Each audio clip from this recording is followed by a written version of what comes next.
Yo, what up? It is Impact Wrestling superstar Robbie E, and you are listening to Wrestles Radio. Boom!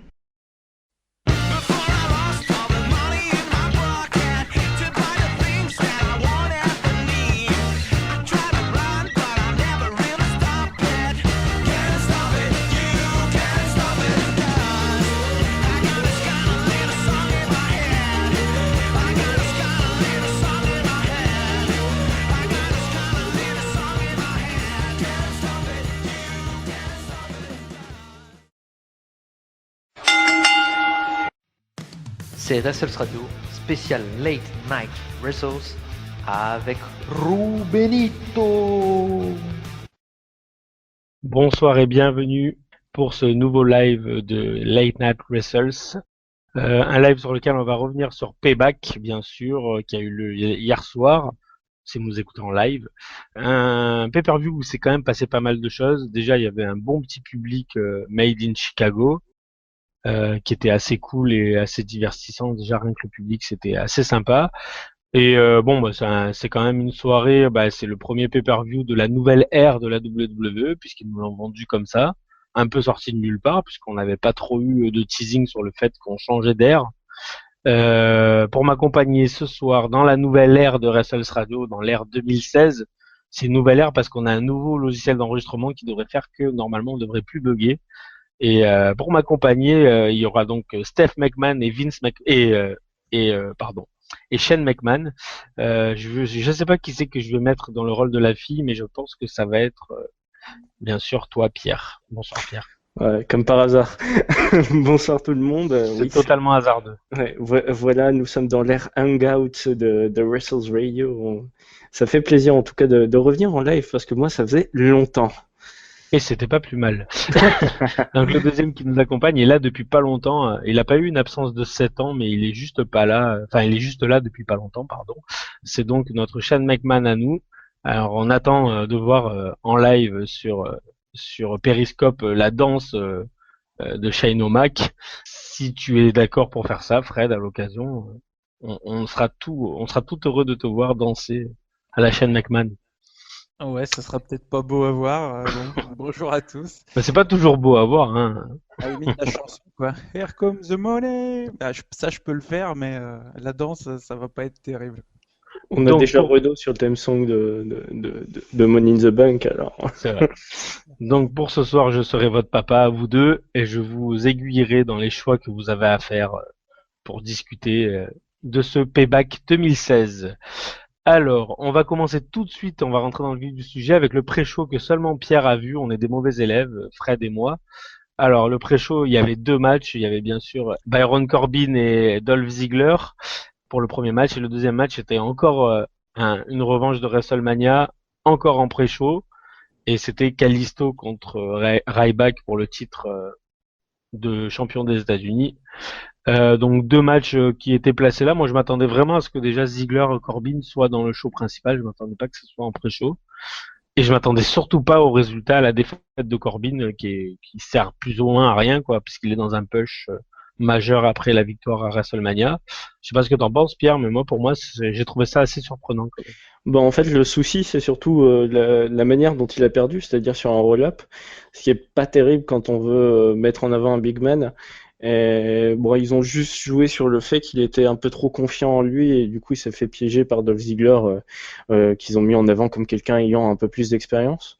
Mais ouais, pourtant le match est propre, hein, franchement. Moi, je savais que ce serait en pré-show, ça a été annoncé, hein, plus ou moins quelques jours avant Payback, mais du coup, ça m'a pas surpris. Mais ouais, c'est un peu surprenant, mais c'est pas grave. Il y aura sûrement un autre match et c'est tout. Je pense que de toute façon sur ce pré-show, le plus intéressant, c'est le match pour le titre des États-Unis. Il a été largement meilleur que celui de WrestleMania. Comment un match de Ryback meilleur qu'un autre match de Ryback? C'est pas forcément que grâce à lui. Hein. Enfin, Kalisto y est pour grand chose. C'est-à-dire qu'il a eu beaucoup de séquences pour lui. Et enfin, vraiment, ce mec, tu lui donnes les commandes d'un match, il est rapide, il est précis, il est très agile. C'est vraiment génial à avoir. Et du coup, ça donne presque envie d'en voir un troisième. C'est-à-dire, ah merde. Voilà, ça fait peur parce que Mais pas Ryback. contre Ryback, quoi. Ouais. Contre Ouais, Big Show plutôt, non? bon, je sais pas, Ryback, il a pas été mauvais, il a imité CM Punk, il a taunt le public, il avait une ceinture avec écrit The Pre-Show Stopper dessus. C'est un mec qui quand même cherche à avoir pas mal d'ironie sur lui-même et Ah oui, non, mais enfin, il est plein de voilà. second degré quand même, Ryback. Ouais, ouais, Bon, ouais. quand même, il a prouvé à de maintes reprises. Bon, après, le match, quand même, il est oubliable. J'imagine que c'est pas le match de la soirée pour toi. Non, mais il est franchement bon. Enfin, c'est-à-dire, c'est un match que je recommanderais si vous regardez ce pay-per-view. Enfin, faites un petit détour par le pré-show, il est vraiment très très sympa. D'accord. Bon, ben, alors on fait confiance à l'avis aiguisé de notre ami Pierrot. Et, et on vous recommande donc ce match. Bon, on a fait rapide sur le pré-show parce que c'est quand même pas la chose la plus intéressante de ce pay-per-view. Je ne l'ai pas signalé, mais bien sûr, comme d'habitude, vous pouvez réagir sur nos réseaux sociaux habituels, le hashtag WRLive sur Twitter, le chat sur YouTube, et notre ami le maître des réseaux sociaux, Vincent, nous se fera un plaisir de, de vous de vous citer, enfin en tout cas de me passer les messages et je vous citerai à l'antenne avec plaisir. Ça nous permet souvent de réagir et de rebondir sur des choses assez intéressantes que vous, le meilleur public du monde, le public qui écouterait Sales Radio, avez dans votre cerveau. Vous êtes d'accord, les gars, hein? C'est un bon public quand même. Ah Ouais, oui, oui, carrément. ouais, ça va. Ça va. Alors, avis à tous les passionnés de catch, on va passer tout de suite à un truc qui n'est pas vraiment du catch, c'est la blessure de Enzo Amore, parce qu'on peut pas dire qu'il y a eu un match, hein, dans le premier match donc, du pay-per-view principal, puisque ça a duré quoi, 5-6 minutes, il me semble, avant que le match soit arrêté. Ça démarrait bien, hein, d'ailleurs. Bon, ils ont l'habitude de se rencontrer, les Vaudevillains et Swaft. C'est ça, Soft, pardon. Ouais, soft, Ouais, oui. Soft, pardon. Je suis perdu entre Shaft, Swaft, Soft, enfin bref. Donc ouais, Enzo Amore et Colin Cassidy qui ont rencontré les Vaudevillains pour déterminer qui sera les prétendants numéro 1 titre des New Day, avec une bonne petite promo des New Day à la base, qui se sont assis dans le coin du ring, qui ont commandé des pizzas et qu'on fait un live sur Facebook apparemment où on voit la tronche de Kofi Kingston qui est assez choqué par la blessure de Enzo. Bon voilà, tout ça pour dire que quand même c'était un sacré botch finalement, qui aurait pu être beaucoup plus grave pour lui parce que bon aujourd'hui on sait qu'il va bien.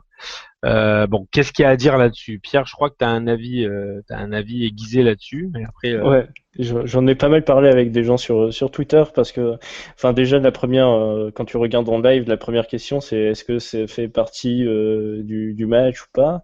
enfin moi je te Non. coupe, mais je le vois assez vite parce que quand Ouais, le ouais. mec des Vaudevillains va pour le ramasser, l'arbitre il dit non non non non non, là tu touches pas.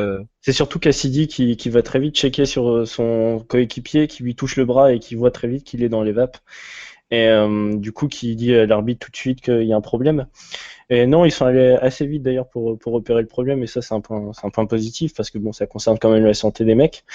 Et, enfin voilà, après, là le problème qu'il y a eu sur ce mouvement, c'est que Simon Gotch envoie Enzo Amore pour un mouvement où normalement je crois qu'il est censé glisser sous les cordes, quoi. Et je pense qu'il était parti Ouais, pour c'est ça. ça, ouais, c'est ça. Et, sauf qu'il est beaucoup trop près des cordes au moment où il se met à glisser, et du coup, ben, il se prend la deuxième corde dans la tronche, et ensuite ben, le matelas du ring.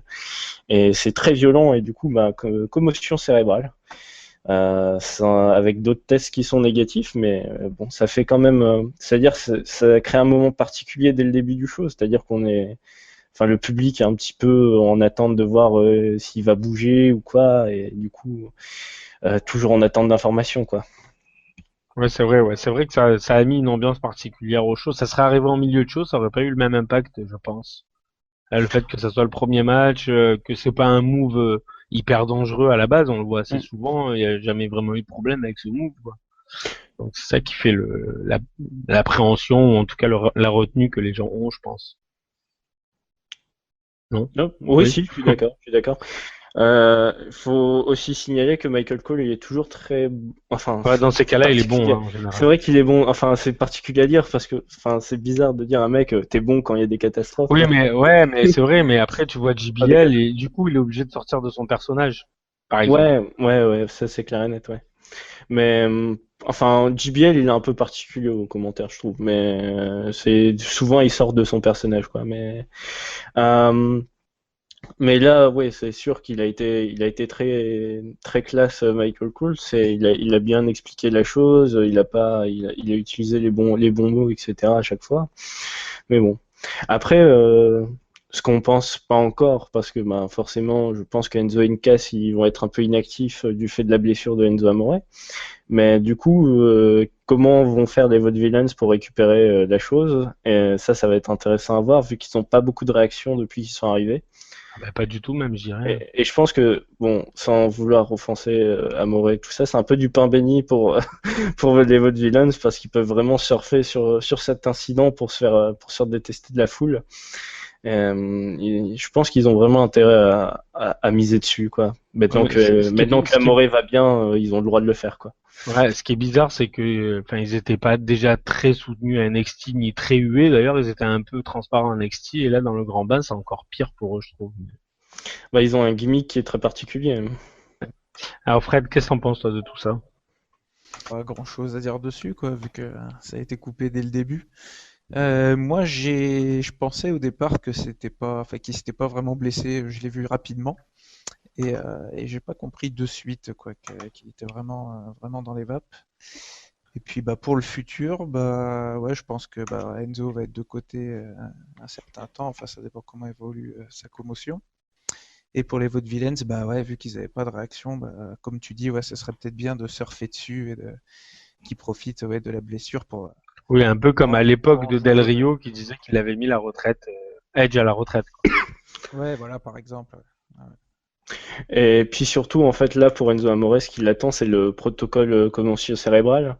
Donc, la WWE va faire ses propres tests maintenant qu'il est sorti de l'hôpital pour déterminer le temps de la blessure, etc. Enfin, Ça c'est un peut être très protocole long. qu'a eu souvent Daniel Bryan, et Daniel Bryan, ça a été très long avant, et ça a été très long, et surtout la dernière fois qu'il y a eu ce protocole, bah, il a dû arrêter sa carrière. Bon, là, je pense pas que ce sera le cas pour Enzo Amore, mais enfin, ça dépend des médecins de la WWE maintenant. Ouais, D'accord. il y en a d'autres qu'on a eu plusieurs aussi. C'est vrai qu'il y a des mecs qui sont plus sensibles à ça et qui ont des Dolph rechutes plus Ziggler en a eu faciles. plusieurs aussi. Ouais. Ouais, il me Ouais. semble aussi. Ouais. Bah d'ailleurs, à mon avis, là, il se souvient pas de s'asseoir, le pauvre. Et Daniel Bryan expliquait dans l'émission du coach sur ESPN que souvent les catcheurs avaient tendance à cacher ces commotions parce qu'elles sont nombreuses, et du coup, enfin, c'est particulier parce que le catcheur veut revenir très vite, et en même temps, voilà quoi, c'est toujours tiraillé entre les deux, entre l'envie de revenir et le fait de vouloir quand même rester en bonne santé, quoi. Non, c'est pas faux. Bon, on va pas non plus en faire 107 ans vu que le match il a duré 3 minutes. On espère quand même voir Enzo Amore le plus vite possible parce que c'était quand même assez rafraîchissant dans la division tag team. Et moi, j'attendais une belle rivalité entre South et New Day avec, bah, voilà, deux showman, enfin, en tout cas, un showman divertissant au micro et puis trois mecs qui gèrent bien le truc. Ça aurait été cool, je pense, à voir. Des bonnes battles au micro, ça aurait été sympa. Et puis dans le ring, c'est quand même assez propre ce que font les équipes en ce moment. Donc bon, on espère voir ça un peu plus tard.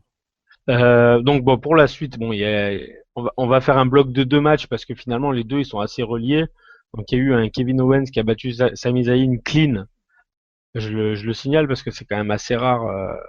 Enfin, qu'un heel batte un face clean pour un des premiers pay-per-view du face. Enfin, en tout cas, c'est le premier pay-per-view de Sami Zayn en 1 contre 1, qui est un mec qui est vachement soutenu par la foule. Moi, je trouve que c'est assez rare de voir un heel dominé comme ça.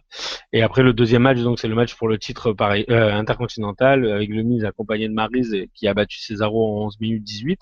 Donc ça nous a fait une bonne demi-heure. Je crois que c'est peut-être la meilleure demi-heure du pay-per-view. Hein. Enfin, moi, en tout cas, c'est mon avis. Donc on se dirige tout droit à Extreme Rules vers un Fatal 4-Way entre ces quatre mecs-là. Moi, j'ai trouvé ça, franchement, les deux matchs, je les ai trouvés cool. On va commencer quand même par le Owens-Zayn. Et enfin voilà, on s'attendait à du lourd et je pense qu'ils ont délivré la marchandise. Hein. Je sais pas ce que t'en penses, Fred, mais je pense que c'était assez cool, quoi. Ouais, c'était assez cool. Après, c'est difficile de juger un Zayn contre Owens parce que bon, on en a vu déjà pas mal. Donc, moi, enfin, il est bon, c'est un bon match pour le show. Après, c'est pas le meilleur qu'on ait vu, mais bon, vu que c'est à la limite renouveau de la rivalité dans la WWE, c'est peut-être mieux comme ça parce ils vont sûrement en avoir d'autres derrière et qu'il faudra encore monter le niveau. Ouais, c'est vrai. Après, c'est vrai que pour l'avenir proche, on va dire, t'as quand même trois mecs, enfin des hyper tauliers du ring, soit Cesaro, Zayn et Kevin Owens, qui ont un background de fou. Et t'as le seul mec en fait encore créé par la WWE qui est là. Bah, finalement, il se fait son petit bonhomme de chemin, le Miz, mais il a toujours plus ou moins une ceinture où il tourne autour. Et pourtant, c'est loin d'être le meilleur dans le ring, mais bon, il est toujours là, hein, Pierrot. Ouais, j'avais fait un article sur Sketch si ça intéresse. Il est C'est toujours pour ça que je te disponible. lance là-dessus. Ouais, merci. Merci pour l'instant promo. Euh, Mais oui, il est toujours là et surtout ce qui est intéressant avec lui, c'est qu'il a cet aspect toujours détesté par la foule, c'est-à-dire que son seul run face s'est conclu par un échec cuisant et du coup ils l'ont vite fait revenir heel. Et là, en ce moment, il fait clairement un règne de transition pour attendre de passer un peu la torche aux trois autres, hein, que ce soit Cesaro, Wayne ou Zayn. Ça va être un des trois qui va récupérer la ceinture ensuite.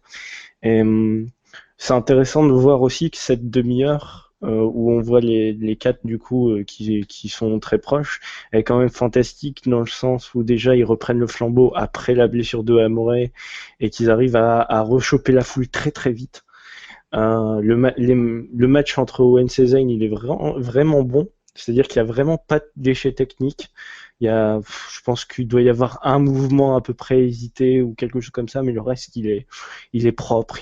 Enfin, c'est cousu de fil blanc, c'est génial. Et le seule chose que j'aurais à reprocher, et en même temps, c'est pas un reproche, c'est qu'après, quand Owens va aux commentaires pour le match entre The Miz et Cesaro, du coup, l'attention est portée plus sur lui parce qu'il est en train de clasher tous les commentaires, enfin tous les commentateurs. Et du coup, enfin, l'attention elle est mise un petit peu en dehors du ring alors que le match il est pas dégueulasse, quoi. Enfin, C'est vrai que c'est un peu dommage ça. C'est dommage que, enfin, vraiment, Cesaro est en train de dominer, The Miz vendait bien les choses et du coup, enfin, il y avait un bon match sur le ring et on n'en a pas vraiment profité, mais bon. Ça fait partie du truc, c'est normal aussi parce que faut construire cette rivalité à 4 et je l'attends avec impatience. Après, c'est dommage puisque, enfin, ça aurait pu se passer aujourd'hui à Raw en fait. Moi, c'est ça qui me gêne dans tout ça. Après, j'ai trouvé que les deux matchs, indépendamment l'un de l'autre, ils sont très bons, que éventuellement l'histoire elle est bien pour le prochain pay-per-view, mais ça me gêne vachement qu'en fait ils fassent ça dans un pay-per-view. En fait, un pay-per-view, t'attends de voir des matchs, éventuellement qui se terminent en queue de poisson pour que l'histoire continue, mais en fait, ça faisait un peu segment d'euro, grandeur nature dans un pay-per-view. Ça m'a gêné un petit peu, en fait. Mais en même Je sais temps, pas moi, ce que t'en penses. je trouve ça mieux qu'une simple fin en queue de poisson parce que justement, ça donne de l'action quand même beaucoup plus vive que habituellement. C'est-à-dire que c'est un reproche que j'avais sur pas mal des pay-per-view récemment, c'est que justement, c'est bon in-ring en globalité. Il y a très peu de purges maintenant à la WWE. Enfin, des grosses purges, quoi. Je parle vraiment des grosses purges. Il y en a moins qu'avant. Le Ryback Big Show, quoi. Oui, ça, il y en a moins.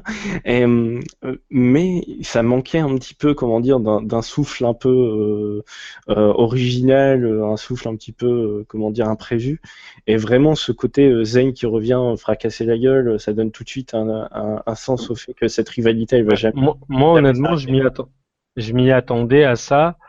Le fait qu'ils reviennent, franchement, je m'y attendais, mais je m'attendais pas que ça impacte sur le match, qu'ils allaient monter sur le ring pour se battre et que du coup ça fasse perdre un des deux. Je m'attendais pas à ça en fait. Mais je m'attendais quand même, quand j'ai vu l'autre s'installer, je me suis dit, bah, Sami Zayn, il va revenir et puis voilà quoi. Ils vont continuer à se battre et puis ça va lancer ça va continuer la rivalité. Mais ouais, c'est vrai que c'était original. La fin du match, du deuxième match est assez original. Après toi, Fred, sur les deux matchs, t'as préféré lequel? J'ai bien aimé les deux hein, quand même. J'ai préféré quand même Zayn Owens parce que je suis pas un fan de Miz. Après, je l'ai trouvé bon aussi face à Cesaro. Mais bon, c'est Cesaro qui a fait tout le match hein, dans celui-là. Il a montré quand même des trucs qu'il nous avait déjà montré avant, mais le nombre de fois où il montre de la puissance pure. Aussi bien quand il fait la souplesse en attrapant Miz à l'extérieur, enfin qui est à l'extérieur des cordes, et quand il l'a attrapé en soumission et qu'il se défait de la soumission, pareil en faisant une souplesse. Enfin bon, un bon match. Zayn Owens, comme j'ai dit tout à l'heure, c'est très bon, mais Mais c'est pas le meilleur. Ouais. ouais. Et puis on les a déjà vus. Après le truc, c'est que moi, je vois venir avant même qu'il les fasse. Ouais, c'est vrai. J'ai envie de dire. C'est vrai qu'ils sortent leur trade move tous les deux, et puis bon après c'est quand même cool pour ceux qui ont pas vu, qui ont pas suivi NXT. Il y a des gens comme Renaud qui est avec nous d'habitude, qui ne regardent pas NXT pas parce que il a peur de la qualité ou de ceci ou de cela, mais parce qu'il a pas envie de se gâcher la surprise quand les gars arrivent dans le main roster en fait. Donc il y a quand même beaucoup de gens qui sont comme ça dans ce cas-là, qui regardent pas forcément NXT, donc du coup c'était le premier affrontement à la WWE quoi finalement. Oui, Donc, complètement. Hein. C'est une vision que j'ai parce j'ai regardé avant et on les a bien vus Et puis plusieurs fois. pour les vraiment mordus, c'est El Generico contre Kevin Steen, quoi. Voilà, oui, on peut remonter encore plus loin. Ouais. Non, mais sinon après, c'est vrai que ils ont bien vendu le fait que Cesaro était surpuissant et j'ai bien aimé Michael Cole dans les commentaires américains qui dit Cesaro est considéré comme l'homme le plus puissant en ce moment de la WWE et Kevin Owens de lui répondre ouais mais c'est de loin le moins intelligent quoi. Je trouve ça cool. La puissance ça fait pas tout. Moi je suis intelligent. Enfin, il soutenait bien le Miz aussi. Kevin Owens c'était sympa quoi. Ouais, de toute façon, au commentaire, il a été génial. Hein. Je crois que à un moment, il dit à Michael Cole, vous êtes t'es en train d'endormir tout le monde devant l'écran là. Après à chaque fois que Byron Saxon il parlait ta gueule toi, il lui C'était c'est pas mal. Il lui avait même piqué sa chaise. Bon. C'est la victimisation totale. Là, du coup, on fait les deux matchs. Donc, sur le deuxième match, donc le Miz Cesaro, on en a parlé. Il y a la démonstration de force de Cesaro. Mais est-ce que sur les deux matchs, là, il y a un move particulier que vous retenez? Moi, j'ai bien aimé, comme d'habitude, le DDT à travers la première et la deuxième corde à l'extérieur de Sami Zayn. Je trouve que c'est propre, ce truc-là. C'est impressionnant. On le voit pas souvent. Enfin, on le voit que par lui, quoi. Moi, je l'ai jamais vu par un autre catcheur, ce move-là, donc c'était cool. Ouais, il le fait bien. Il fait super bien. C'est sûr, moi je pense que ce serait à peu près le même move parce que globalement, je pense pas que qu'il y ait eu, comment dire, ce qu'on peut appeler un spot Il y a quand même le Frog Splash qui est Ah assez, oui. assez élevé venant d'un mec qui fait 130 kilos ou 140 kilos, c'est pas mal quand même. C'est clair. Mais ouais, enfin, on va dire qu'ils ont sorti quand même leur artillerie habituelle. Enfin, l'artillerie qu'on leur connaît, mais enfin, c'est pas pour ça que c'est pas impressionnant, tu vois. Ça reste vraiment très très bon et c'est ça qui fait plaisir. Et sinon, enfin, juste le rôle du Miz dans le match face à Cesaro, c'était quand même de jouer un peu justement les heals intelligents en se concentrant sur cette épaule blessée qui a toujours les straps encore présents. Et du coup, enfin, le Miz, son rôle dans le match était vraiment juste de se concentrer sur cette épaule et il l'a très bien fait. Enfin, ouais. Ouais, non, mais ouais, après Le de Miz que ça, mais j'aime bien ça souligner. lui fait vachement du bien que sa femme les rejoint, quoi, mine de rien. Ça lui donne je sais pas, je trouve que ça lui donne plus de charisme dans son personnage, c'est-à-dire que on sait tous qu'à la ville ils sont mariés femmes et puis voilà elle est là le soutien elle l'aide ça l'aide à reprendre le dessus sur un adversaire plus puissant je trouve que ça lui fait du bien quand même de l'avoir à ses côtés cette bonne vieille Maryse. Non Fred t'es pas d'accord avec ça? Si, ouais, je trouve que ça lui fait du bien aussi. C'est vrai qu'il stagnait un peu, il n'était pas dans une bonne période, il servait beaucoup à mettre en valeur les autres. Là, ça lui a redonné un petit élan depuis WrestleMania qu'elle est arrivée, donc c'est bien pour lui. D'autant plus que il s'est quand même vachement amélioré in-ring ces dernières années, donc c'est bien pour lui ce petit run avant de passer la main, je trouve aussi. Sur le hashtag WR Live sur Twitter, il y a Stéphane Alves qui nous dit impressionnant la réaction du public. C'est vrai qu'on en a parlé vite fait au début du show du public. Même si les échanges Owens-Zayn ne permettaient pas de différencier leur popularité, mais c'est vrai, je suis d'accord. Moi, c'était vraiment très partagé. En fait, les deux étaient soutenus de la même façon. Et je pense même par les mêmes mecs, quoi. C'est-à-dire que le mec, il pouvait très bien applaudir Zayn et 2 secondes après applaudir Owens, quoi. Et ça donnait un truc un peu fouillis, je trouve. Mais bon. Oui, mais ça c'est un peu inhérent au fait que les deux catcheurs sont vraiment beaucoup aimés d'un public qui est très, enfin qui est souvent là à Chicago, c'est-à-dire un public un peu plus, enfin qui a connu un peu plus leur période indie ou qui au moins s'est renseigné dessus et du coup, enfin ils aiment les deux catcheurs et enfin c'est toujours particulier. Hein. Kevin Owens, ça lui arrive d'avoir des pops assez impressionnantes alors qu'il est heel. Mais bon, ça fait partie du catch maintenant, je pense. Bah, il le fait avec un public heel. Moi, je considère qu'il y a des publics face et des publics heel, quoi. Dans le Kentucky, il y a des publics face. Et à Chicago, à Philadelphie, à Détroit, à New York, voilà, c'est heel, quoi. Au Canada, enfin voilà. Le public va intervenir dans des matchs, ils vont faire des Non, mais ouais, conférences et voilà. tout. Après, bon, il a eu sa place aussi dans le main event, le public, on en reparlera un petit peu plus tard, mais c'est vrai que fallait le souligner quand même, cette réaction assez impressionnante pour Owens. On va avancer un petit peu et on va passer à ce qui est pour moi la déception de la soirée, c'est le Ambrose contre Jericho. Alors, j'adore les deux, j'ai une préférence quand même pour Ambrose, même si Jericho, il a mon respect ultime jusqu'à la fin de ma vie pour tout ce qu'il a apporté. Mais voilà, bon déjà ça faisait longtemps que j'avais pas vu Jericho saigner pendant un match, ça m'a fait plaisir, mine de rien. C'est tout con mais ça m'a fait plaisir. Moi franchement j'ai été déçu, je trouvais que leur catch ils s'emboîtaient pas l'un avec l'autre. Il y avait beaucoup de petites hésitations avant de porter une prise, des petits pas.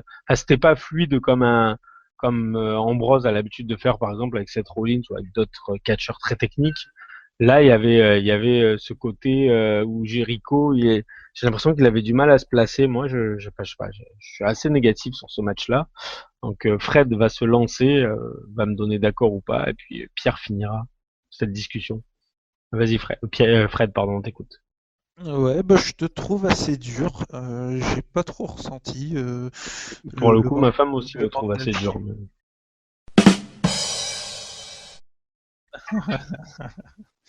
Ouais, non, moi j'ai pas trouvé qu'il y ait une plus mauvaise alchimie que ça, quoi. J'ai trouvé que c'était plutôt bon.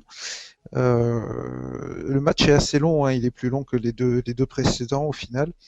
J'ai trouvé qu'il était passé assez vite. Bon, il y a pas mal de reprises de move où il y en a un qui tente quelque chose, ça passe pas, et puis finalement il le passe plus tard. J'ai trouvé que c'était peut-être un peu redondant, mais non, je te trouve Redondant? Ouais, je sais pas Ah, celui-là, il est beau, hein, à 22h57, il est beau. Bah oui, c'est ça, c'est la fatigue. Hein. Il a le droit d'avoir du vocabulaire. Hein. C'est vrai. Redondant, c'est quand les plaques se touchent pas, elles sont parallèles au sol, c'est ça? Camelot. Merci Perceval, merci Caradoc.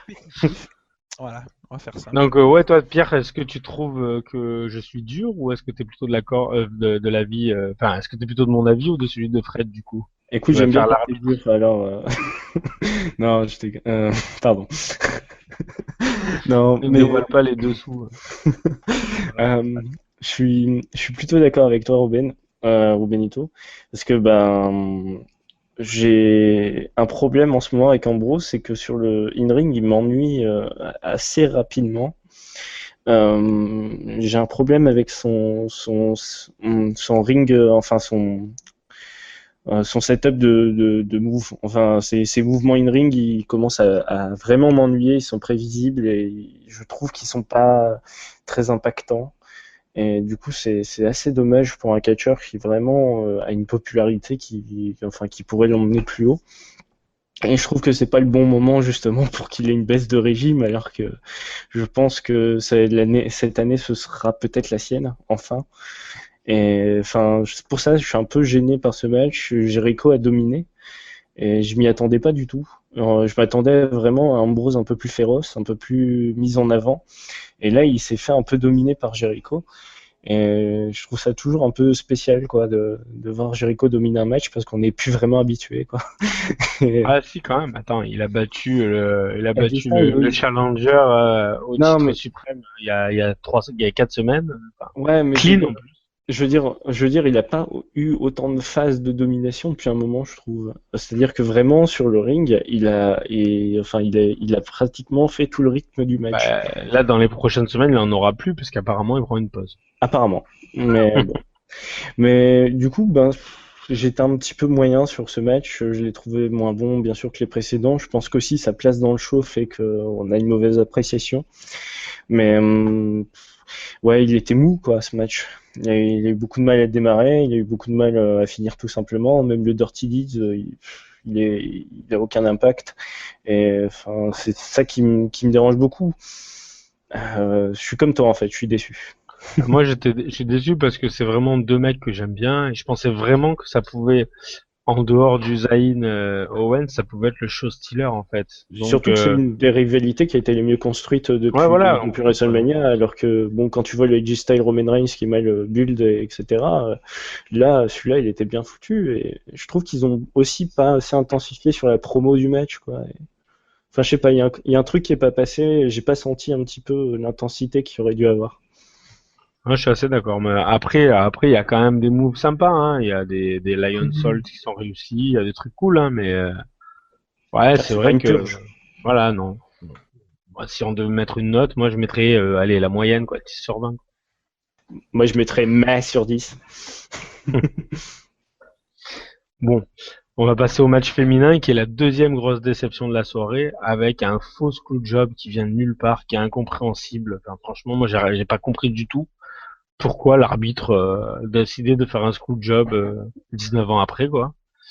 Enfin, franchement, c'est voilà, cette fin de match, elle est vraiment incompréhensible. Donc, le match en lui-même, il est gâché par ça. Et déjà, je le trouvais beaucoup moins bon que le Natalia Charlotte qu'il y avait eu à NXT, déjà. Déjà accompagné par Ric Flair et Bret Hart à l'époque. C'était il y a un an à peu près, un an et demi, à peu près. C'est ça? Ouais, voire un peu plus, je crois que Un c'était peu même plus, ouais, il y a 2 ans, allez. 2014, ouais. C'était un an et Ouais, demi. ouais, voilà. Donc bon, déjà, c'était à peu près le même schéma. C'était Charlotte Hill, Natalia Face, Natalia hyper, on va le dire, je sais pas, hyper underdog dans le match parce qu'on s'attend vraiment pas à ce que Natalia gagne. Et puis voilà, un genre de screw job qui vient de nulle part. Enfin, franchement, je comprends pas du tout cette fin de match, quoi. Pierre, je sais pas ce que t'en penses, mais C'est de la merde. Il y a pas beaucoup plus à dire. Le match même en lui-même était décevant, je trouve. C'est-à-dire que, enfin, les deux ont jamais su se trouver sur le ring. Ils ont jamais su trouver un rythme où ils étaient toutes les deux à l'aise. Elles étaient toutes les deux à l'aise et c'est très dommage. Surtout, ce match est un peu la preuve que dans deux contextes différents, un match peut vraiment avoir une gueule totalement différente du coup. Parce que ben NXT, on n'a pas forcé le trait, on n'a pas forcé le trait sur le fait que Bret Hart était là, que voilà quoi. Mais enfin ah, comment dire. d'ailleurs, putain, le pauvre Bret Hart, il arrive même plus à marcher. Franchement, ça me fait de la peine. Ah Je en l'ai même temps tellement adulé il y a 30 ans, il y a 20 ans là. il sort d'un cancer quand même, hein. Enfin, Ouais, mais bon. c'est pas la phase la plus évidente de ta vie, hein. Non, non, mais justement, bah alors dans ce cas-là, ne le fais pas apparaître Ah en non, mais dehors, oui. pas dans un match, quoi. Et surtout, tu ne fais pas faire un sharpshooter au milieu du ring sur Ric Flair. Voilà. Ouais, putain. Enfin, voilà, c'est atroce de voir ça. Et moi, je trouve ça terriblement de mauvais goût de rappeler le Montreal Screwjob et d'en faire en fait quelque part le seul héritage de Ric Flair de Bret Hart à la WWE. C'est, enfin, Bret Hart, depuis qu'il est revenu à la WWE pour faire son match à WrestleMania 26, le seul point d'axe dont on parle quand on parle de Bret Hart, c'est du Montreal Screwjob.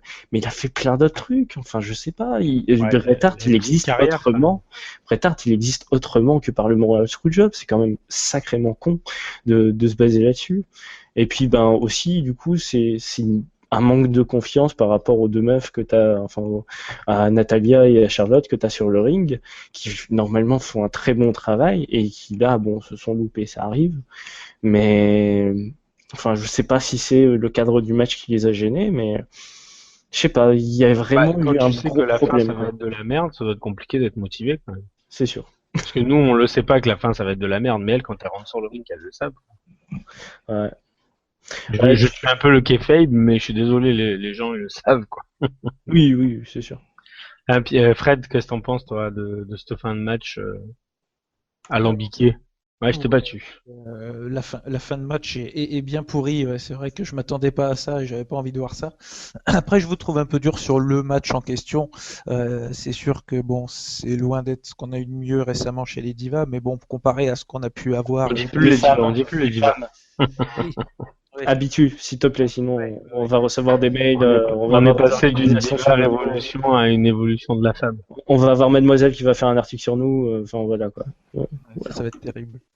Euh, Ouais, non, après la fin, j'ai pas compris. Il ferait mieux d'oublier cet épisode-là qui a pas de raison Non, d'être appelé comme ça. c'est surtout que Starbit, qui est d'habitude très intègre, tu comprends pas pourquoi il fait ça. Charles Robinson. Ouais, Non, mais ça serait, merde, je perds son nom, Scott Armstrong. Bon, bah, ok, je comprends. ouais, c'est son habitude. Le mec, il a déjà un casier, ou Brad Maddox, tu vois. Mais Charles Robinson, c'est le mec, genre, Bah hyper après, intègre et qui fait les main events d'habitude. historiquement, il me semble que c'était il y a très longtemps l'arbitre personnel de Ric Flair. Donc là, c'était avec les Flair, ça peut peut-être avoir un lien. Ouais, bon, j'espère qu'on en saura un peu plus ce soir, mais bon. Bon, ça va sûrement partir là-dessus, sur le fait que Ric Flair a acheté Robinson ou quelque chose comme ça. Ça va pas aller chercher beaucoup plus loin. Puis bon, de toute façon, ils vont être obligés de se baser là-dessus pour faire le match à Extreme Rules. Et du coup, bah, c'est un peu chaud, tu vois, de repartir après un match comme ça, quoi. Ça va être Ouais. très dur. Après, c'est vrai que Robinson, on aurait pu s'en douter, il a la même coupe que Ric Flair. Donc, Mais sinon, pour répondre à Fred sur le fait qu'on est un peu dur dessus, je dirais qu'en fait, sur le match, à chaque fois, il y a une intensité qui est là, tu vois, il y a une volonté de faire mal dans les coups, etc. Enfin, une volonté affichée, quoi. Dans le jeu, c'est bien foutu. Et, mais derrière, dans la réalisation, c'est très approximatif. Tu les sens pas dedans, tu les sens. Enfin, un coup elles font ça, c'est un peu. Enfin, les moves sont pas très nets, les mouvements sont pas fluides. Et du coup, c'est un peu dommage. Mais bon, enfin, c'est tout. Hein. Ça, après, c'est mon avis. Hein, mais voilà. il y en a une réaction sur Twitter, hashtag WRLive. Passer du match féminin à WrestleMania à celui de Payback, j'en ai eu mal à mon catch féminin. J'aurais dû Attention, faire tu vas te prendre une Gilles baffe Verdez. tu vas te prendre une baffe de Joe Star, toi. Hein. Ouais, je l'ai pas fait à Gilles Verdez. J'ai mal à mon catch féminin. Ouais, c'était un peu mieux. Bon, ben voilà, bon. Alors, on va vite faire le segment de la famille despotique des McMahon. En fait, je le fais maintenant, ce segment-là, parce que justement, ça a une incidence sur le main event. Donc, le papa McMahon, Vince, a donné le contrôle de Raw finalement à ses deux enfants, en espérant voir du sang qui se battent et qu'il y ait un catfight entre les deux. C'est assez de mauvais goût venant d'un père envers ses enfants, mais on a l'habitude avec Vince. Alors, est-ce que c'est la bonne idée de la soirée ou est-ce que c'est pas la bonne idée de la soirée? Je crois que, je sais pas si vous êtes d'accord d'ailleurs à la base. Fred, est-ce que tu penses juste un oui ou non? Est-ce que tu penses que c'est une bonne idée ou une mauvaise idée? Avec juste un oui ou non? Ouais, Non, non, non. je pense Et pas. toi, Pierre, tu penses que c'est une bonne idée? Oui. Bon, bah voilà, il va y avoir un petit débat animé, c'est cool. Alors, pourquoi est-ce une mauvaise idée, Fred? Je te lance. Enfin, je m'y attendais pas du tout à ce qu'ils décident ça. Je m'attendais à vraiment autre chose. Là, j'ai l'impression qu'on revient en arrière avec deux choses qu'on a déjà eues. Même si, bah, du coup, oui, ils vont se friter un peu les deux, mais pour aboutir sur quoi moi, j'aurais plutôt voulu autre chose une autre surprise complètement extérieure. Je vois Ah, bien tu voulais qu'un je- troisième larron prenne le contrôle de Raw, en fait. Ouais, qu'on ait autre chose. Parce que bon, on va finir sur quoi? On va finir sur Triple H contre Shane McMahon dans un pay-per-view. Et puis À voilà, ça va SummerSlam, continuer ouais, comme bien sûr. ça. Ouais, ça sera sûrement un SummerSlam, et puis voilà. Hein. Et toi, Pierre, pourquoi tu penses que c'est une bonne idée? Fred, je tiens à te dire que tes arguments, ils étaient pourris, donc arme tes arguments et reviens après. C'est vache, c'est dégueulasse. Non, enfin, l'argument du fait que ça va suivre une ligne classique, je pense que c'est valable. Mais moi, ça me va en fait parce que les deux ont des réactions très antagonistes. Hein. Quand tu vois Shane McMahon qui adorait de la foule contre Steph qui a absolument hué et conspué, enfin vraiment, ça n'a jamais aussi bien pris, je trouve. Et du coup, ça va être très bien de voir Et un peu. pour Vince, c'était vachement partagé quand même. Ouais. Et puis bah, Vince McMahon, il a joué avec la foule. Enfin, il s'est même permis des sorties par rapport à CM Punk. Enfin, il est toujours très bon. Hein, c'est le daron. Hein, enfin voilà quoi. C'est le patron. C'est le taulier, ouais. Ouais. Et enfin comment dire. Je pense que ça va être très intéressant de voir que bon, je raconte pas la suite du pay-per-view, mais pour l'instant, ils sont dans une entente, on va dire de mise. De C'est-à-dire que circonstances, ouais. C'est-à-dire que Vince McMahon n'a pas dit seulement qu'il voulait du sang, il voulait voir si ça allait marcher. Et enfin, tu vois, il a laissé la porte ouverte au fait que la collaboration pourrait marcher, ce qui sera évidemment pas le cas. Mais je pense que dans un premier temps, ça risque de marcher, au moins jusque Extreme Rules et les premiers coups de pute arriveront après, quoi. Mais je pense que ça va être bien pour animer les héros. Et en même temps, c'est dommage de toujours délaisser SmackDown comme ça. Et en même temps, on est habitué au fait que maintenant, il n'y a plus que Raw. Donc du coup, on sait pas trop quoi faire de SmackDown. C'est peut-être le seul point où je dirais que c'est chiant. Mais sinon, pour animer Raw, pour animer les rivalités prochaines et relancer des catcheurs, etc., ça garde cet aspect nouvelle ère, cette logique qu'ils veulent lancer. Et du coup, je trouve ça très bien. Et ça leur permet aussi d'attendre et de voir pour créer d'autres rivalités. Ouais, C'est un peu, c'est une option bis, quoi. C'est un peu une option. il y avait plus d'arguments chez Pierre, donc Fred, on te laisse le mot de la fin. Toi, en fait, tu t'attendais à ce que justement il y ait SmackDown qui vienne rentrer dans tout ça, c'est-à-dire qu'un des deux est SmackDown et l'autre est Raw, c'est ça? Non, pas nécessairement, mais que Vince fasse un choix plus tranché que de décider de les laisser se taper dessus.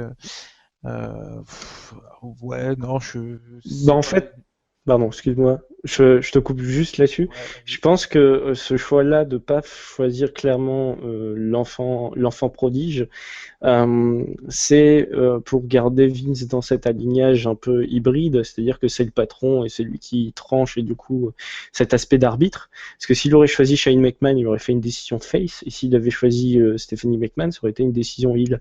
Alors que depuis un certain temps, Vince McMahon, enfin depuis le Raw après WrestleMania, il a pris une position un peu plus arbitraire, qui est assez intéressante et que j'aimerais bien voir un peu se développer, quoi.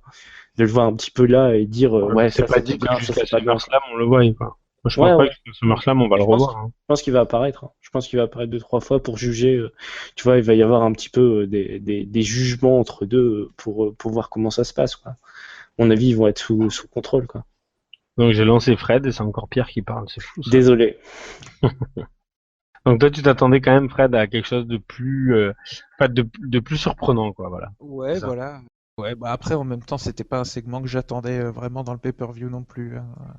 Et puis, je trouve qu'ils prennent un peu trop de place. Enfin, Ah bah ça, j'ai les commencé rivalités ma avec. présentation par despotique, voilà, c'est le bon mot, je crois, hein. Ah ouais. Et Ah c'est oui, là qu'on se les rejoint, hein. C'est rivalités clairement un horribles. segment qui aurait dû être à Raw.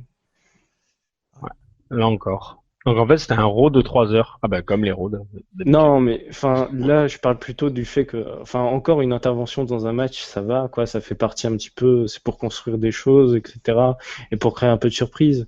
Là, c'est carrément un segment micro de 15 minutes où pendant les 10 premières minutes, t'as des préliminaires où, en gros, on te raconte ce que tu sais déjà et ce que les mecs disent depuis 10 ans. Et enfin, du coup, au lieu de faire clairement une décision, un truc plus court, plus concis et plus fort, enfin plus fort dans les mémoires, bah, on préfère faire un segment comme si on ouvrait Raw et du coup c'est un peu décevant, quoi. Moi je suis d'accord. On va passer au main event. Yep. Yep. Donc AJ Styles avait son match pour le titre contre Roman Reigns. Un match qui a quand même duré 23 minutes. Enfin, un triple match, on va dire, qui a duré 23 minutes parce que justement, on a eu la première action de l'alliance Stephanie-Shane McMahon puisque en fait, il y a eu un premier match où Roman Reigns a été compté à l'extérieur. Du coup, AJ Styles avait gagné par count-out mais prenait pas la ceinture. Donc Shane est venu, a dit que non, ça devait pas se finir comme ça dans la nouvelle ère. Donc il relance le match avec pas de décompte à l'extérieur. Et le deuxième match finit sur un coup dans les parties par inadvertance de Roman Reigns, donc disqualification. Et là Steph arrive et dit non, ça peut pas se finir comme ça, c'est un no disqualification. Et là c'est parti en sucette complet. Donc alors l'analyse de ce match pour toi Fred, c'est plutôt du bon, plutôt de la déception, qu'est-ce que c'est pour toi? Non, j'ai trouvé le match plutôt bon dans l'ensemble. Après, c'est vrai qu'en main event, on s'attend toujours à ce que ce soit le plus beau match de la soirée. C'est pas le cas, mais j'ai trouvé que ça hachait un peu du coup le, le combat, le fait qu'il y ait trois parties dans ce combat là, comme tu as expliqué juste avant. Ça hache un peu. Comme Euh, j'ai brillamment expliqué, tu veux dire? voilà, voilà. Et c'était prévisible du coup. Après le premier win de Jay Styles par des comptes extérieurs, on s'attend. Enfin, moi, je me suis attendu à ce que Stéphanie arrive forcément après, comme Shane l'avait fait.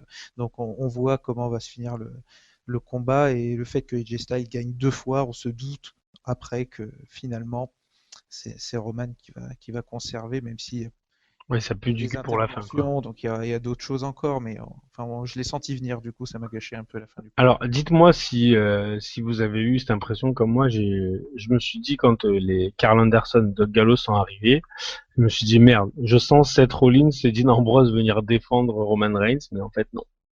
J'y ai pensé, Ah mais franchement, moi je me suis dit ça, putain, ça serait tellement bon quoi, mais bon. mais on avait vu les Usos déjà les semaines Oui, je passées, sais, mais justement, donc, c'était pour la voilà. surprise toujours. Mais- Ouais, mais ça avait aucune logique par rapport à la construction de la rivalité jusque-là, en fait. Enfin, vraiment, c'est les Ça n'a Usos. pas toujours tout qui est logique non plus. Ouais, mais enfin là, c'était clair et net que les interventions, ce serait Anderson et Gallows contre les Usos, quoi. Ça a été build comme ça. Anderson et Gallows ont attaqué les Usos dès leur première nuit à Raw, et après, la rivalité s'est construite autour de ces deux trios-là. Mais enfin, moi, ça m'a pas gêné, hein. Par contre, enfin, comment dire, je comprends le fait que le match est haché, tout ça, etc., et que, enfin, clairement, on peut appeler ça de l'overbooking. C'est-à-dire que, enfin, vraiment, toutes les interventions, etc., c'est beaucoup trop, dans un sens. Et en même temps, je trouve que ça a créé un phénomène assez particulier. Déjà, de voir Styles gagner 2 fois sur Roman Reigns, ça a créé un petit peu une espèce d'attente, une espèce d'intensité, genre un semblant de ça va peut-être arriver, etc., qui était assez sympa à vivre en live. Et en fait, ce sentiment-là est né aussi de la frustration justement de ces décisions et de ces fins de match hasardeuses par count-out et par disqualification.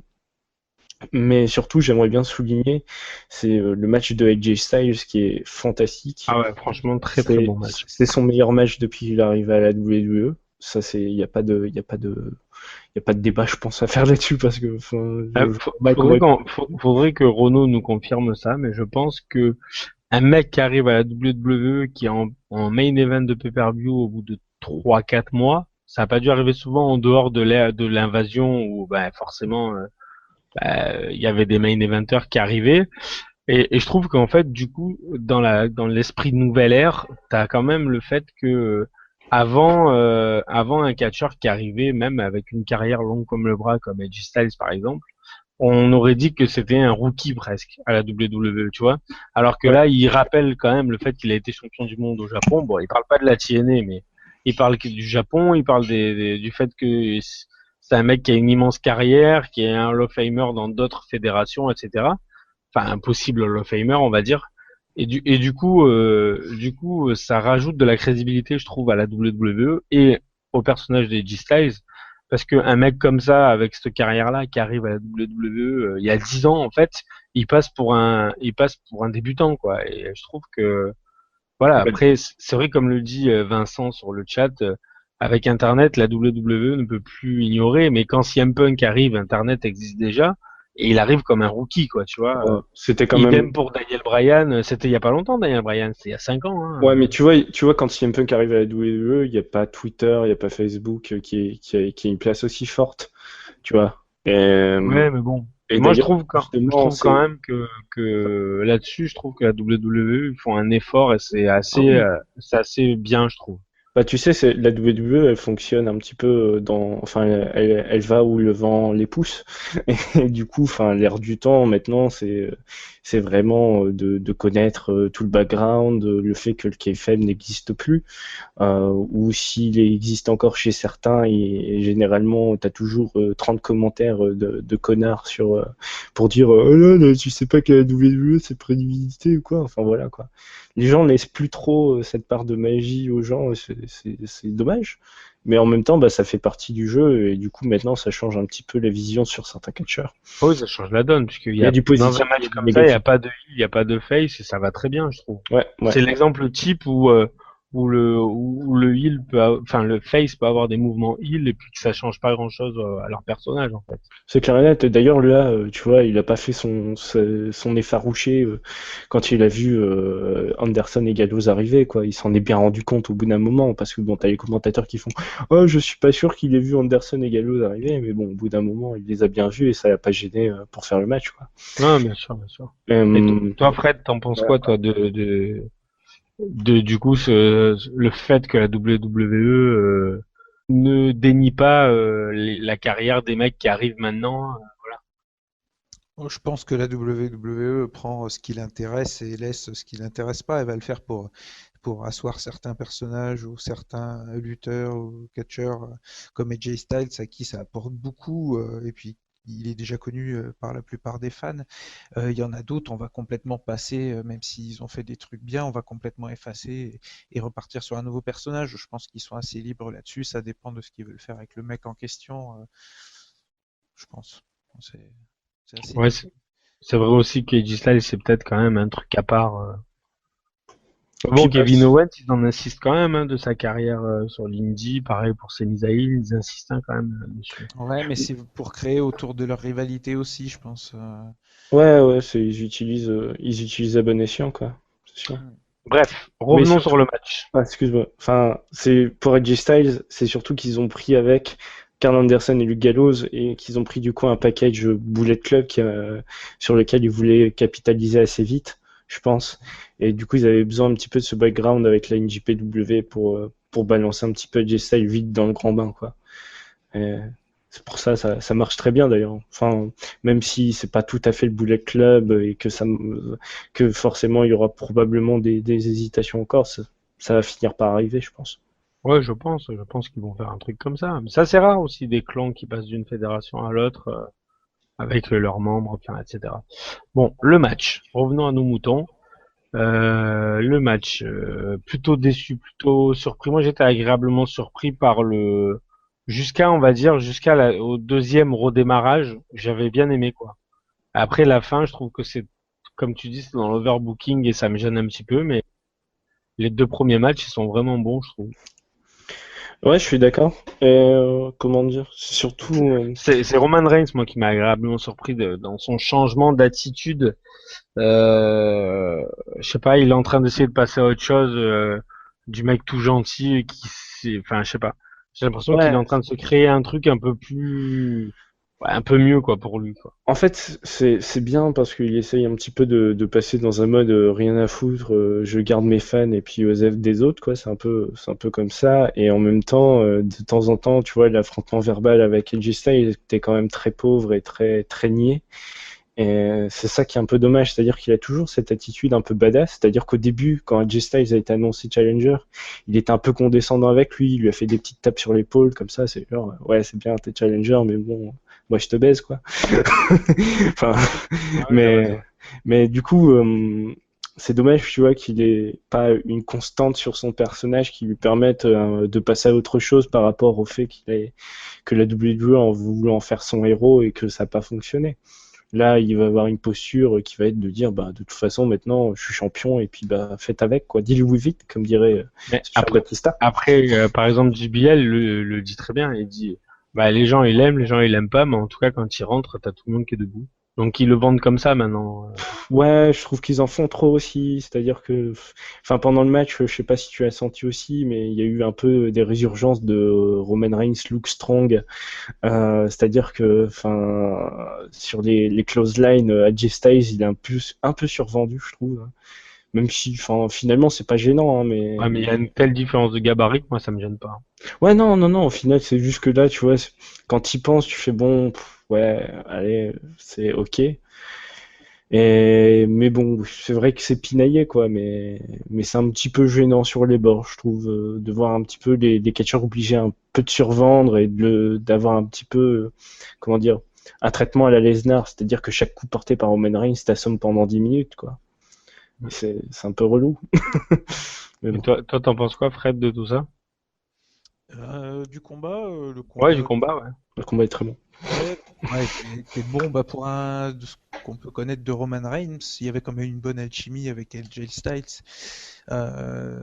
Bon, AJ Styles est quand même, en général, ça va bien avec beaucoup de catcheurs, quoi. Il peut aller avec beaucoup de styles, mais avec Roman Moi, je Reigns, trouve que c'était mieux qu'avec Jericho, par exemple, tu vois. Clairement.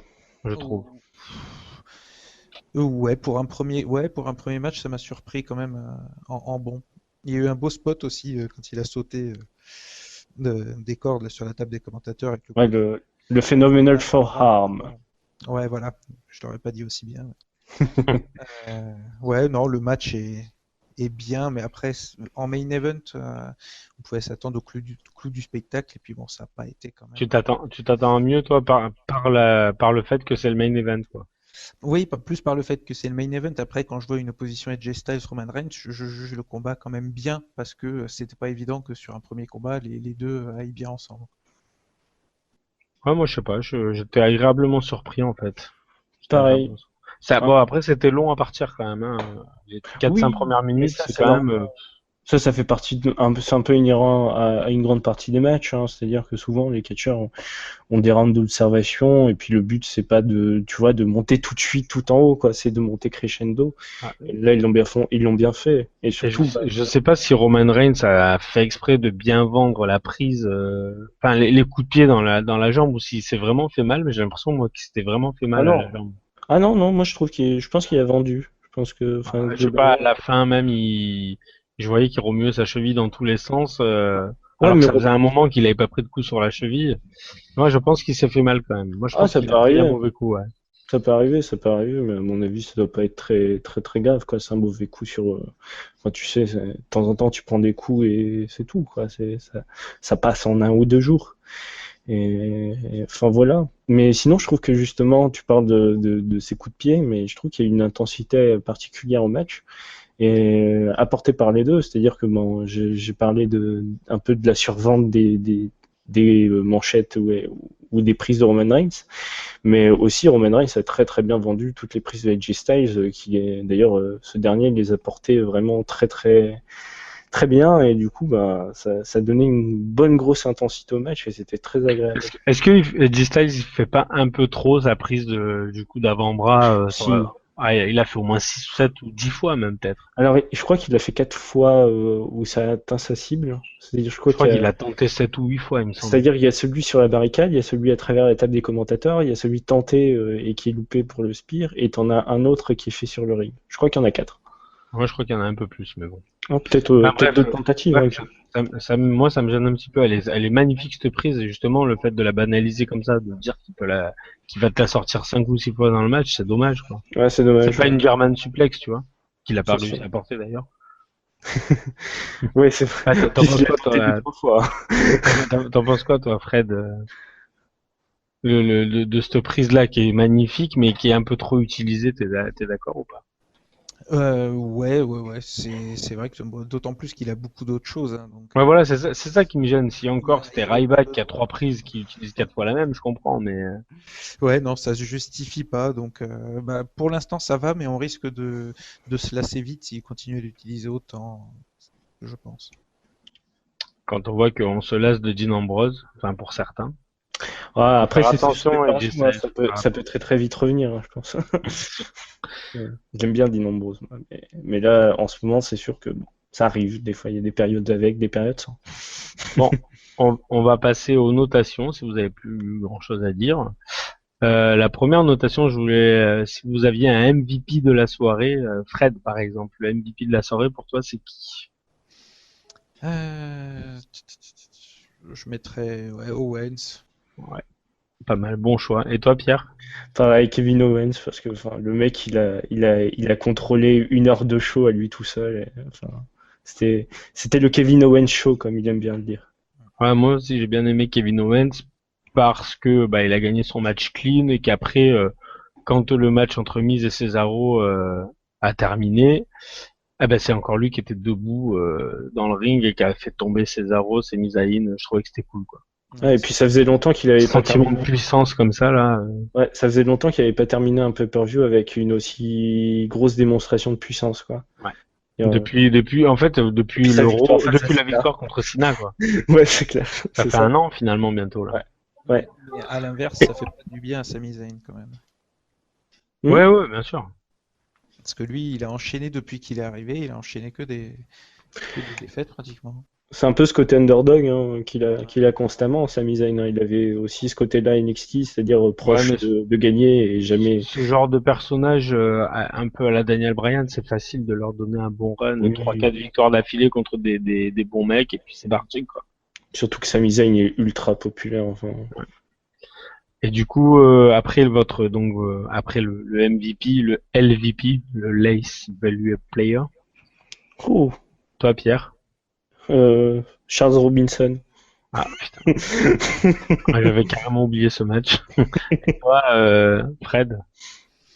Qui c'est que je sais pas, qui c'est que je vais dire. Ric Flair et Bret Hart. Les bottes carrées de la soirée sont Ric Flair et Bret Hart. On n'avait pas besoin de les Ah, y avait ressortir, pas on l'a vu. Ah, c'est plus le booking et le match en lui-même que vraiment les mecs, quoi. Mais bon. C'est plus des béquilles carrées que des bottes carrées d'ailleurs. Pour moi, c'est vu et revu, quoi. Moi, pour moi, c'est Chris Jericho parce que vraiment, c'est un mec que j'adore, mais là, je sais pas. Il y a un truc qui m'a gêné dans son match, son surbooking de je te mets des gifles et te relève pas alors qu'il a pas fait de prise de folie. C'est sûr. De demander à un mec de pas se relever après un body slam, tu vois. Bon. C'est sûr, si ça concerne le in-ring, je pense que je mettrais moi Dean Ambrose par rapport à toi Chris Jericho, mais moi Dean Ambrose. Vu que bon, moi j'ai dit un arbitre, hein, mais si je devais concerner un catcheur, je pense que je mettrais Dean Ambrose. Parce que c'est pas habituel qu'il soit comme ça. Bon, Fred, lui, il a mis 25 championnats du monde dans ses pieds carrés, c'est quand même assez rare, quoi. Ouais. Mais c'est des vieux pieds carrés, tu vois. Ouais. Enfin, C'est des moignons carrés, quoi. Voilà, il marche plus bien. Ouais. Donc on va passer à la note du pay-per-view. Fred, combien tu mets à ce pay-per-view? Ouais, j'aurais mis 7. 7? Ah, quand même 7. T'as été Oui, donc. il n'y a rien de mauvais, mais tout est assez bon, mais il y a toujours soit un petit truc qui manque à chaque fois. qui est en trop. D'accord. Et toi, Pierre, c'est combien, toi? Moi, je vais mettre 7 aussi, mais un 7 plus, quoi. Un 7 plus positif que le sien. C'est-à-dire que pour moi, genre, il y a la première heure qui est vraiment très très bonne avec bon, on met entre parenthèses Enzo Amore, et puis la première heure, c'est tout le truc autour du titre intercontinental qui est excellent. Il y a une grosse descente avec le Ambrose Jericho et le Natalia Charlotte. Et il y a une très très bonne remontée jusqu'au main event, quoi. Même si le segment micro, voilà, quoi, il est aussi entre parenthèses, quoi. Mais du coup, ouais, 7. Et c'est surtout, en fait, la volonté de la WWE de sortir quelque chose de son pay-per-view et de lancer une dynamique que j'ai trouvé plus intéressante que les pay-per-view précédents et qui m'a fait plaisir. Moi, pour ma part, je vais mettre 5. Je vais être assez dur, mais on peut pas en pay-per-view faire des trucs comme le match des féminins. On peut pas avoir. Pour moi, il y a de gros manques. Je sais pas comment dire. J'aurais pu mettre 6, voire 6,5, mais ce match-là, il fait descendre la note parce que voilà, c'est interdit en 2016 de sortir des trucs comme ça. Et je suis très déçu du Ambrose machin, Jericho, pardon.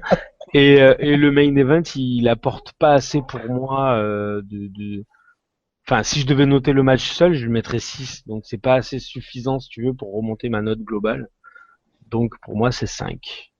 Donc ça nous fait une moyenne de 6 sur 10. Bon, c'est pas mal quand même, hein. Ça reste au-dessus de la moyenne. C'est pas le top, mais ça reste au-dessus de la moyenne. 6 sur 10 avec 2 7 et un 5? 2, 7 et un 5, ça fait 6. Ah, ça fait pas 6? 7, 17, 14, 5, 19. Ouais, 6, 33, pardon. Bah ouais. Ah, faut dire les virgules. Je suis désolé, mais vu que, on compte pas pour un, hein. Non, mais nous sommes deux personnes différentes. Non, mais je pensais que moi, je comptais double. Oui, ça, ta femme te le dit souvent. Ouais. Non, mais du coup, voilà. Bon, 6,33, pardon. Ouais, c'est pas mal quand même, hein, comme note, mais. Puis surtout, ça relance bien les choses. Je pense qu'il y a une dynamique positive sur laquelle se baser. Moi, c'est ce qui me gêne, c'est le fait que ça devienne. Enfin, il y a trop souvent maintenant des pay-per-view de transition où il y a des segments de transition. Et pour moi, voilà, un pay-per-view, il peut y avoir un ou deux segments dans un pay-per-view, mais voilà, C'est le c'est problème pas la d'avoir un place. truc. Il y a quand même 5 heures de show par semaine. Tu peux faire tes segments dans les shows. Et dans le pay-per-view, on a envie que les histoires se terminent ou qu'elles continuent ou qu'elles commencent, mais pas qu'il y ait autant de segments, quoi, pour moi. C'est le problème d'avoir un show pratiquement tous les mois. Quand tu vois Extreme Rules en 3 semaines, c'est trop court, quoi. Et quand il y a 6 semaines, ils viennent te mettre un house show télévisé entre les deux. Te nique la road to WrestleMania. Enfin, bref. Rod Black. Donc voilà, bon, on va penser à se dire au revoir parce qu'il est tard hein, et que ça fait un petit moment que vous êtes avec nous. Si vous nous avez supporté jusque-là, on vous souhaite une bonne nuit. On va donc si vous n'avez pas encore écouté notre Catch-moi si tu peux sur le live de Bercy, il est disponible sur notre page Facebook, YouTube et Twitter. Donc c'est l'ami Brousty avec Vince qui font le job. C'est assez cool à écouter, franchement, c'était sympa. Il paraît que moi, nous on n'y était pas, enfin moi pour le coup j'y étais pas, mais il paraît que c'était quand même un gros show de la WWE. C'était assez sympa. Il y avait du spectacle. C'était Bercy, donc quand c'est Bercy, c'est toujours un petit peu spécial pour la WWE. Là, ils y ont plus mis les formes. Hein. Là, c'était plus. Ouais, non, mais moi je trouve que, on peut en revenir 30 secondes, mais je trouve que c'est très intelligent ce qu'ils ont fait. Ouais, c'est clair. D'inviter des stars entre guillemets en dehors du catch, enfin parce que stars entre guillemets, puisque bon, Enora quoi. Non mais en dehors du catch, pour avoir justement des photos dans Voici, dans le gala, sur le blog de Jean-Marc Morandini, bah c'est cool, ça fait découvrir à plus de monde le catch. Ouais, ça élargit le public. Bien, ouais. Donc ouais, ça c'était la bonne idée des lives. J'espère qu'ils feront ça à Lyon parce que normalement j'en serai. Ou Strasbourg. À Strasbourg, j'en serai pas, mais à Lyon, normalement, j'en serai. Donc Strasbourg, ils peuvent faire venir des Allemands, je m'en fous. Coucou Seb. En tout cas, ben, on vous souhaite une bonne soirée. Merci de nous avoir suivis. Continuez bien sûr à réagir sur les réseaux sociaux. On a besoin de vous, vous avez besoin de nous. Enfin, nous, on a plus besoin de vous que ce que vous avez besoin de nous. Et en tout cas, merci de continuer à être aussi fidèles et à bientôt. Merci les gars. À la prochaine. Salut. Ciao, ciao. Si t'en as marre de te faire chier devant un match tout pourrave de Ligue 1, comme par exemple Rennes-Lille, bah, abonne-toi sur SOS Radio. Au moins là, on parle de catch.